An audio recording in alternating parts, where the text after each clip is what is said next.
Boleh tak? Mulai hari ni kita belajar faham Al-Quran. Lepas tu kita semaya hari-hari tu, kita semaya tu, Allahu Akbar. Kita faham tak? Kita royak gapo tu? Allahu Akbar, kita royak gapo?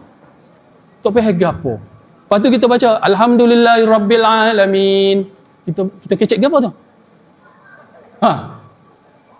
Kita kecek gapo? Kita kecek dengan saing kita Ibu dengan ibu kecek sama-sama faham tak?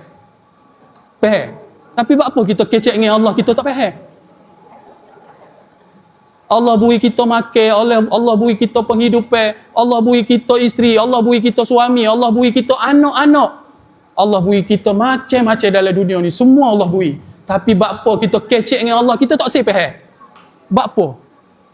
Acu tanya diri kita, buat apalah aku ni kecek dengan Allah, aku tak faham, buat apa? Pas kita pergi semaya tu, buat apa? Kita nak sembah siapa? Tak? Okay? Macam makcik mari sini. Kita kecek dengan makcik hari ni, kita guna bahasa India. Pas orang tak faham. Lepas tu mari buat apa? Jelas tak? Ha. Jadi kita tanya diri kita, buat apa kita dengan Tuhan kita tak faham? Buat apa ayat hak dia beri dalam solat tu, Al-Fatihah tu, kita tak faham? Buat apa? Kita tanya diri kita. Acu tanya.